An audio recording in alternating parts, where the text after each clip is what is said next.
We're working now with color value. Colors all have their own darkness or lightness. Remember, light and dark of anything is value, it's darkness. And any color has its own inherent darkness. Like this blue is a fairly dark blue, but we can change it by adding white to it and making it lighter. We can add black to it, making it darker, and we can mix black and white together to make gray and add that into the color and make it less light and less dark. So there are variations that we can do with changing an inherent value of a color. You're going to do that for each of the three primary colors, one in each of these three rows. So the primary blue, primary red, primary yellow. You can use any row for any color, but make sure you do the tints to the left and the shades to the right. The very first step, as the directions say, are to pick up your paints and to paint the number one, right? They're all numbered for you to follow along. Number one is paint the Pure Hue in this space. I've already put water in my cake of paint and I've mixed it up so I have kind of a paste of color, so it's more pure so that the white paper doesn't show through. Otherwise, I'm already creating a tint of it, making it lighter, letting the white paper show through. The things that you learned with the brush control are still in effect for this one. I want to see hard edges and even color coverage with your paints as much as you can. So you're developing your skills with your brush as well as your understanding of value with this one in particular. Once you've got that color painted in place, you don't want to dump out your water that you have in your brush, the color that you have in your brush. What you want to do is unload it onto the tray lid. That's why I've got my tray lid right here. I'm going to take what's here and I'm going to download it onto the tray lid so that I can add more and more water to it, because unlike other mediums, what we're going to do to change the lightness of this color is we're going to add a little bit of water each step as we go from 2 to 3 to 4, letting more white paper show through, because more water thins out the paint, and you have less pigment and more white paper showing through once the water has evaporated.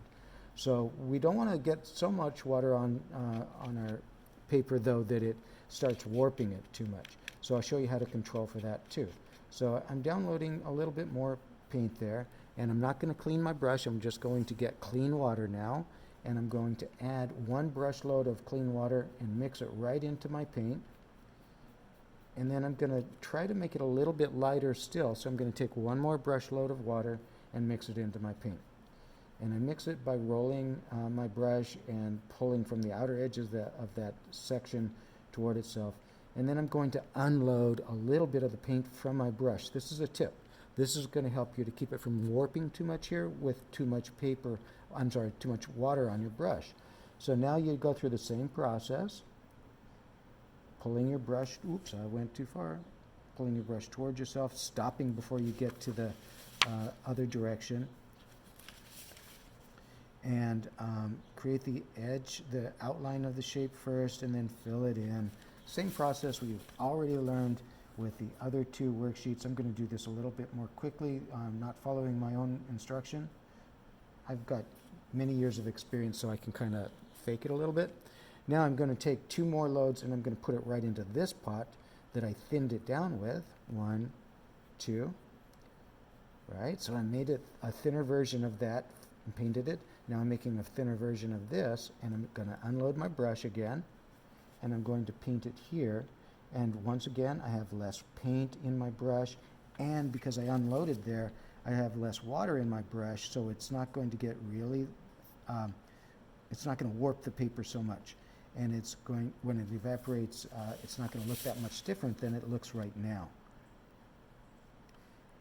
If you do get a lot of pigment in your brush, I'll show you another, or onto this space, I'll show you a tip with mopping. So I have kind of a puddle of it right where my brush is right now. I can do what's called mopping. I'm going to unload my brush real quick, clean out my brush, and taking one towel, I'm going to dab at the towel. I'm not going to pull it through it, but what I'm doing is I'm taking out as much water from my brush so I can use it to mop up some of the pigments that's there. And then I can also kind of blend it back in as I pick it up. And now I've got less of a puddle there, and it's not going to change so much. Now I'm just going to take what's in my brush again. I'm going to put in another load of water, 2. And this last one's going to look mostly white paper with just a bit of the pigment in it. And once again, if I've got too much pigment, because I forgot to unload my brush before I picked it up after I mixed it in. So what I can do, once again, is I can mop up the extra water so that it goes a little evenly. One thing I do want to mention, though, is this is not a terrible thing to have this little bit of change in light and dark there. It's all a matter of preference. A lot of artists like using those things to make it look more expressive and a little bit more watercolorish. But once again, it doesn't necessarily have to stay there. You can mop it back up if you need to. Remember, you have to clean out your brush and you have to tap off the water. And now you've got tints of that color, going from pure to lighter with more water to expose more white paper, so there's less pigment in each step. Now I'm going to change with its value by adding some black to the color. I've already hydrated some of the black, but I'm going to get a little bit more there. A little too much water. No, get a little bit. Yeah, it needs more water. Kind of dried on me as I was talking. So I'm going to get some black paint, and I'm going to put it right here, not far from my original pigment. Yeah, there's some water in that one. It's not a big deal, because we can correct for it, right? But we don't want to use this one because there's too little pigment in it. So I'm just rounding out my brush to unload a lot of it. Now I'm cleaning out my brush before I use that pigment. I want to make sure I have as much black out of my brush as possible, because black changes any color really fast. It's a very dominant, strong color. So we want to use it sparingly. Just a little bit will go a long ways. And I'm going to put it right here in that same pot of red. And I can see that it changed it a little bit. It's not as dark as I'd like, so I'm going to go right into this one. It doesn't matter if I contaminate this pot of black, but I don't want to contaminate the original cake, because it will affect stuff I do later on.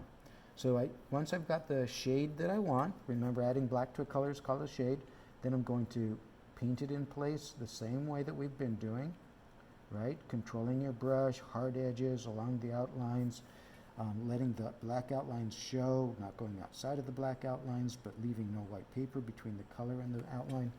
And then I'm going to add more black to my brush, to my pot, a little bit more here, and I'm going to make another step with it. So it's increasing its darkness, but it still looks red. It's a shade of red. And this is how, when you're like, if I wanted to paint a red house and I have the lighter side of the house getting strong sunlight, it might be a light value like that with a tint. And the darker side that gets less light might be a shade that's somewhere in between these two. But it's still a red house, right? It just has light and dark values because of the direction of the sun on the surfaces of it. So this is how you will do that when we do our landscape with the building. You'll make value changes in this way with your colors. I'm going to take what's in my brush and mix it in with this little pot of black that's left here, using it up. And this last step should be a little darker than that one, but still, yeah, I'm going to add more black to it because that's really thin. All right, so I'm going to get a little bit more black, and I'm just going to go back to the original one that I got that from. Just a little bit more black. Should still be recognizable as red, even with its darkest value. Okay, so that's a really good rich red. It's a dark value of red. Ah, beautiful. That's one of the best ones I've made in my life. Okay, so as you can see, we have what's called a value scale now of red, and I did blue previously. Remember, you're going to do the 3 primary colors.